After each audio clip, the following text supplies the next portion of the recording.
ರಾಜ್ಯಪಾಲರು ಬಿಜೆಪಿಯ ಕೈಗೊಂಬೆ ಆಗಿದ್ದಾರೆ. ಗವರ್ನರ್ ಕಚೇರಿ ಬಿಜೆಪಿಯ ಕಚೇರಿಯಾಗಿ ಬದಲಾಗಿದೆ ಅಂತ ಆಕ್ರೋಶವನ್ನು ಹೊರಹಾಕ್ತಾ ಇರುವಂಥದ್ದು ಕಾಂಗ್ರೆಸ್ ನಾಯಕರು. ರಾಜ್ಯಪಾಲರು ಬಿಜೆಪಿಯ ಕೈಗೊಂಬೆ ಆಗಿದ್ದಾರೆ.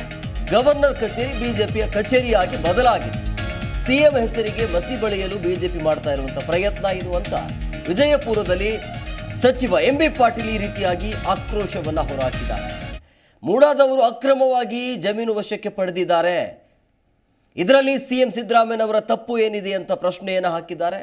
ತೆಗೆದುಕೊಂಡಿರುವಂತಹ ಸೈಟ್ಗಳು ಏನಿದಾವಲ್ಲ ಅಭಿವೃದ್ಧಿಪಡಿಸಿ ಮಾರಾಟವನ್ನು ಮಾಡಿದ್ರಿ.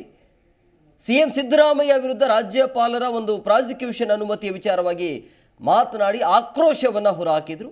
ಅಂದರೆ ಈ ಮೈಸೂರು ಮೂಡ ಏನಿದೆಯಲ್ಲ, ಹಿಂದಿನ ವಿಚಾರವಾಗಿ ಆ ಕಾಲದಲ್ಲಿ ಯಾವ ಅಧಿಕಾರದ ಅವಧಿಯಲ್ಲಿ ಅದು ಈ ಸೈಟ್ ಹಂಚಿಕೆ ಆಯಿತು, ಯಾರು ಕೊಟ್ಟಿದ್ರು, ಹೇಗಾಯಿತು, ಯಾವ ರೀತಿಯಾಗಿ ಅಕ್ರಮ ಆಗಿದೆ, ಅದರ ಬಗ್ಗೆ ಮಾತನಾಡಿದರು.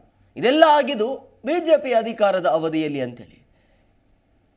ಭೂಸ್ವಾಧೀನ ಮಾಡಿಕೊಂಡಿಲ್ಲ, ಪರಿಹಾರನೂ ಕೂಡ ಕೊಟ್ಟಿಲ್ಲ ಆ ಟೈಮಲ್ಲಿ.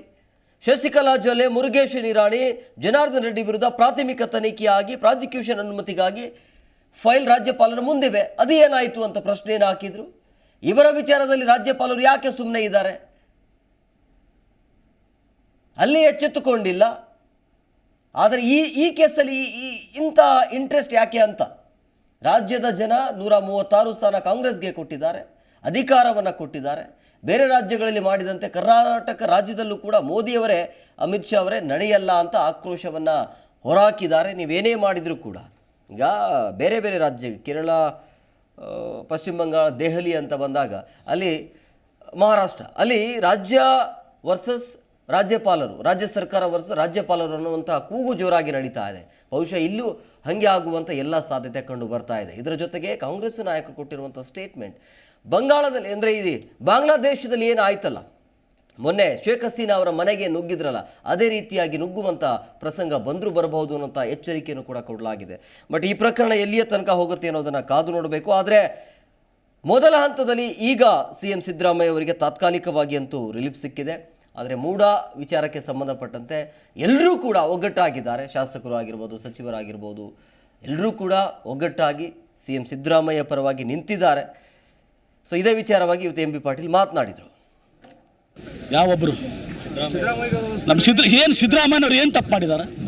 ನಿಮ್ಮ ಮೇಲೆ ಇದೆಯಲ್ಲ ಪ್ರಾಸಿಕ್ಯೂಷನ್. ಕುಮಾರಸ್ವಾಮಿ ಹೇಳಿ, 8 ತಿಂಗಳಾಯಿತು ಪ್ರಾಥಮಿಕ ತನಿಖೆ ಆಗಿ ನಿಮ್ಮದಲ್ಲ 550 ಎಕರೆ ಕಾನೂನು ಬಾಹಿರವಾಗಿ ಇದು ಮಾಡಿದ್ದೀರಿ ಅಂತೇಳಿ ನಿಮ್ಮ ಮೇಲೆ ಇದೆಲ್ಲ ಕುಮಾರಸ್ವಾಮಿ ಅವರ. ನೀವು ಒಬ್ಬರೇ ಅಲ್ಲ, ನಿಮ್ಮ ಜನತಾದಳದಲ್ಲಿ ನೀವು ಒಬ್ಬರೇ ಹೌದಲ್ಲ? ಇಲ್ಲ, ಎಲ್ಲಕ್ಕಿಂತ ಹೆಚ್ಚು ಎಲ್ಲ ಕೇಳಿ. ನೀವು ನಿಮ್ಮದು ಯಾಕೆ ಪ್ರಾಸಿಕ್ಯೂಷನ್ ಪರ್ಮಿಷನ್ ಕೊಡಿಸ್ತಿಲ್ಲ? ಅವ್ರು ಹೇಳುವಂಥದ್ದಕ್ಕೆ ಹೇಳ್ರಿ. ಸಿದ್ದರಾಮಯ್ಯ ಒಬ್ಬ ವ್ಯಕ್ತಿ ಅಲ್ಲ, ಈ ರಾಜ್ಯದ ಮುಖ್ಯಮಂತ್ರಿ. ಒಂದು ಶಕ್ತಿಯುತ ದಿವಸ, ಬಡವರ ರೈತರ ಶಕ್ತಿಯುತ ದಿವಸ ಸಿದ್ದರಾಮಯ್ಯನವರು. ಪ್ರಾಥಮಿಕ ತನಿಖೆಯಲ್ಲಿ ಆಗಿದೆ ರೀ. ಕುಮಾರಸ್ವಾಮಿ ವಿಷಯದಲ್ಲಿ ಪ್ರಾಥಮಿಕ ತನಿಖೆ ಆಗಿದೆ, ಮುರುಗೇಶ್ ನಿರಾಣಿದಲ್ಲಿ ಪ್ರಾಥಮಿಕ ತನಿಖೆ ಆಗಿದೆ, ಜೊಲ್ಲೆ ಅವ್ರ ಕೇಸ್ನಲ್ಲಿ ಪ್ರಾಥಮಿಕ ತನಿಖೆ ಆಗಿದೆ, ಜನಾರ್ದನ್ ರೆಡ್ಡಿ ಪ್ರಾಥಮಿಕ ತನಿಖೆ ಆಗಿದೆ. ಇಲ್ಲೆಲ್ಲಿ ಪ್ರಾಥಮಿಕ ತನಿಖೆ ಆಗಿದೆ? ಅವ್ರಿಗೆಲ್ಲ ಗೊತ್ತಿದೆ. ಕುಮಾರಸ್ವಾಮಿ ಅವ್ರಿಗೆ ತಮ್ಮ ಕೇಸು ಗೊತ್ತಿದೆ, 2 ತಿಂಗಳಿಂದ ಅಲ್ಲಿ ಬಿದ್ದದ ಅಂತೇಳಿ ಗವರ್ನರ್ ಮುಂದೆ. ಅದಕ್ಕೆ ಪರ್ಮಿಷನ್ ಕೊಡಿಸ್ರಿ ಕುಮಾರಸ್ವಾಮಿ ಅವರು. ನಂದು ಒಂದು ಕೇಸ್ ಅದ ರೀ, ಪ್ರಾಥಮಿಕ ತನಿಖೆ ಆಗಿದೆ, ಅದು ಪರವಾನಗಿ ಕೊಡ್ರಿ ಅಂತ ಹೇಳಿಸ್ರಿ ಕುಮಾರಸ್ವಾಮಿ ಅವ್ರ ಕಡೆ, ನಿರಾಣಿ ಕಡೆ, ಜೊಲ್ಲೆ ಅವ್ರ ಕಡೆ, ಜನಾರ್ದನ್ ರೆಡ್ಡಿ ಕಡೆ. ಪ್ರಾಥಮಿಕ ತನಿಖೆನೇ ಮಾಡಿಲ್ಲ. ಅಷ್ಟೇ ಅಲ್ಲ, ಈ ಪೆಟಿಷನ್ನು ಕೇವಲ 10 ಗಂಟೆಗಳ ಕಾಲದಲ್ಲಿ ಏನು ನಿಮ್ಮ TG ಅಬ್ರಾಮ್ ಒಬ್ಬ ಕಂಪ್ಲೇಂಟ್ ಕೊಡ್ತಾನೆ 10:30, 11:00 ಸಾಯಂಕಾಲ ಮುಖ್ಯ ಕಾರ್ಯದರ್ಶಿಗಳು ಹೋಗಿ ಹಿಂದೆ ಒಂದು ಮಾಹಿತಿಯನ್ನು ಕೇಳಿ ಪತ್ರ ಬರೆದಿರ್ತಾರೆ. ಅದ್ರ ಮೇಲೆ ಸುದೀರ್ಘವಾಗಿ ಖುದ್ದಾಗಿ ಸರ್ಕಾರದ ಮುಖ್ಯ ಕಾರ್ಯದರ್ಶಿಗಳು, ಚೀಫ್ ಸೆಕ್ರೆಟರಿ ಖುದ್ದಾಗಿ ಹೋಗಿ ಅವ್ರಿಗೆ ಮನವರಿಕೆ ಮಾಡಿಕೊಟ್ಟು ಉತ್ತರವನ್ನು ಕೊಟ್ಟು ಬರ್ತಾರೆ. ತರಾತುರಿಯಲ್ಲಿ ರಾತ್ರಿ 10:00 9 ಗಂಟೆಗಳ ಕಾಲದಲ್ಲಿ ನಿಮ್ಮ ನೋಟಿಸ್ ಕೊಡಕ್ಕೆ ಬಂತು. 9 ತಿಂಗಳು 16 ತಿಂಗಳು ಪ್ರಾಥಮಿಕ ತನಿಖೆಯಾಗಿ ನಮ್ಮ ಮುಂದಿದ್ದಾವಲ್ಲ, ಅದರ ಮೇಲೆ ನಿದ್ದೆ ಮಾಡ್ತಾ ಇದ್ದಾರಲ್ಲ ಗವರ್ನರ್ ಅವರು. ಕೇಂದ್ರ ಸರ್ಕಾರದ ಪ್ರಧಾನಮಂತ್ರಿಗಳು. ಜಿ ಕನ್ನಡ ನ್ಯೂಸ್ ಈಗ ನಿಮ್ಮ ಮನೆಯಲ್ಲೇ ನೋಡಿ.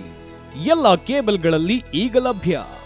ಸನ್ Direct 292, Jio TV 1334, U Digital 162, City Cable 51, GTPL 17, Abhishek cables 821, Rock Line telecommunication 51, Shri Basaveshwara number 60, Vinayaka digital number 53, in digital number 896ರಲ್ಲಿ. ನಿಮ್ಮಿಸ್ತದ ಜಿ ಕನ್ನಡ ನ್ಯೂಸ್ ನೋಡಿ ಆನಂದಿಸಿ.